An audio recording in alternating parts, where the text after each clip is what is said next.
पहले नेता प्रतिपक्ष बने हैं जिन्होंने किसी घोषित भारत विरोधी सांसद के साथ मुलाकात करके अपने मधुर मनोभावों की अभिव्यक्ति की है। अमेरिकी सांसद इल्हान उमर जो भारत विरोधी वक्तव्यों और स्टैंड के लिए विख्यात ऑब्लिक कुख्यात हैं, पाकिस्तान गवर्नमेंट के द्वारा ले जाए गए उन चुनिंदा अमेरिकी सांसदों में से एक थी जिन्हें पाक अधिकृत कश्मीर में ले जाकर पाकिस्तान की गवर्नमेंट की तरफ से विजिट कराया गया। राहुल गांधी जी भारत के इतिहास के पहले नेता प्रतिपक्ष बन चुके हैं जिनका नाम एक समय पर पाकिस्तान ने संयुक्त राष्ट्र संघ में भारत विरोधी अपने वक्तव्य में पे हैं, जिन्होंने किसी घोषित भारत विरोधी सांसद के साथ मुलाकात करके अपने मधुर मनोभावों की अभिव्यक्ति की है। अमेरिकी सांसद इल्हान उमर जो भारत विरोधी वक्तव्यों और स्टैंड के लिए विख्यात ऑब्लिक कुख्यात हैं, जिनके की विषय में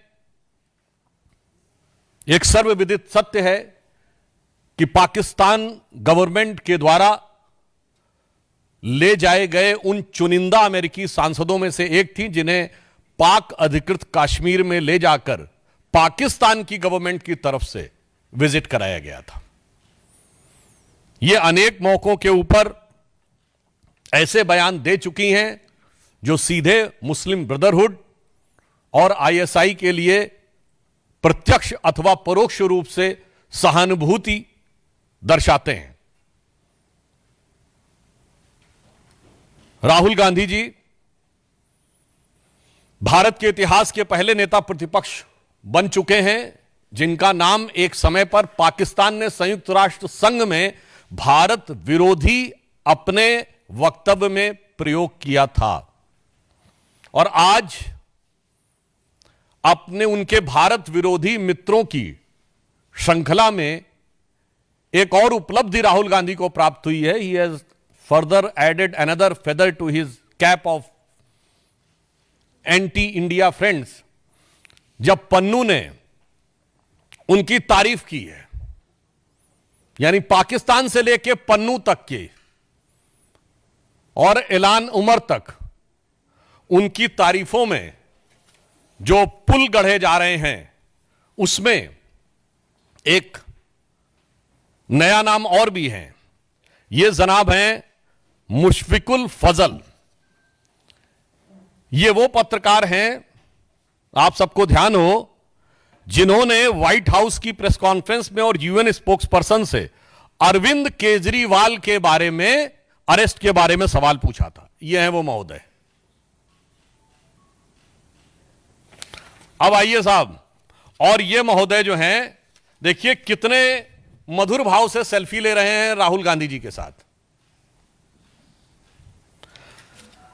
और राहुल गांधी जी और उनके चच्चा जो बता चुके थे कि वेस्ट वाले अरब से आए हैं और नॉर्थ वाले यूरोप से आए हैं, ईस्ट वाले चाइना से आए हैं, दक्षिण भारत वाले अफ्रीका से आए हैं, ये चतुर्दिक प्रतिभा के धनी जो इनके सैम हैं, उनके साथ ये बैठे हुए हैं। अब ये इल्हान उमर के साथ मुस्कुराहट बिखेरती हुई और हर भारतवासी को दिल को चीरती हुई यह तस्वीर है। इस विजिट में उन्होंने कुछ ऐसे शब्दों का प्रयोग किया है जिस पे मैं पूरे देश का ध्यान आकर्षित करना चाहूंगा। ये वर्ड्स उनकी डिफरेंट स्पीचेस में आए हैं। I don't want to live in India. I doesn't value skilled people. I doesn't have the freedom of faith. Indians, as in India, there are hateful peoples. Indians doesn't allow the different languages. Indian identity is not acceptable. Indian society is casteist. Indians, social media influencers are for UC only. और separatist और जो कश्मीर में terror के perpetrator थे उनका समर्थन है। अब यहां पर मैं एक बात थोड़े दुख के साथ कहना चाहूंगा। मित्रों, आज 11 सितंबर है। 11 सितंबर का दिन दो चीजों के कारण विश्व और भारत के इतिहास में अविस्मरणीय है। एक बहुत दुखद याद जुड़ी हुई है 11 सितंबर से 9/11, और इस समय संयोग से राहुल गांधी अमेरिका की धरती पे हैं। मैं पूरे भारतवासियों को याद दिलाना चाहता हूं कि 9/11 के जो प्राइम एक्यूज थे खालिद शेख मोहम्मद और मोहम्मद अट्टा, कोई पॉलिटिकल पार्टी दिखाइएगा जिसने उनके पक्ष में सहानुभूति का बयान जारी किया हो। कोई टीवी चैनल दिखाइएगा जिसने 9/11 के बाद इन लोगों के पक्ष में सहानुभूति दिखाई हो। कोई पॉलिटिकल पार्टी बताइएगा जो अमेरिका के इतिहास का सबसे बड़ा सिक्योरिटी लैप्स, जो अमेरिका के इतिहास का सबसे बड़ा इंटेलिजेंस फेलोर, जिसने उस सरकार के ऊपर उंगली उठाई हो कि इंटेलिजेंस फेलोर था और सिक्योरिटी लैप्स था।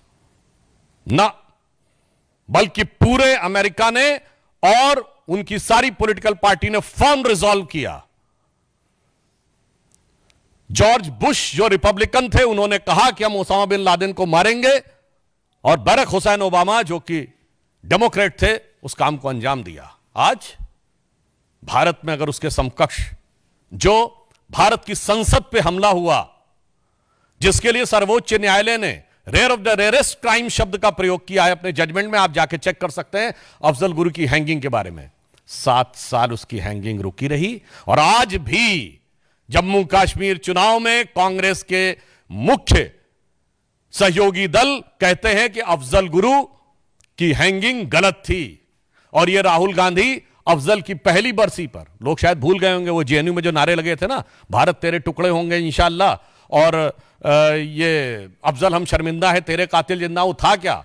वो 2015 में अफजल की हैंगिंग की पहली बरसी थी, और जिसका ये लोग नैतिक समर्थन कर रहे थे। सोचिए, ये 11 सितंबर हमें क्या याद दिलाता है? देश को लेकर एक ऐसी सोच। आप बताइए, किसी भी अमेरिका के नेता ने बाहर जाकर कोई ऐसा विरोध किया हो? दूसरा, याद करते हुए दिल भर आता है, आज 11 सितंबर वो दिन है जिस दिन 11 सितंबर 1893 को स्वामी विवेकानंद ने शिकागो में पार्लियामेंट ऑफ रिलीजन में अपना ऐतिहासिक अविस्मरणीय वक्तव्य दिया था।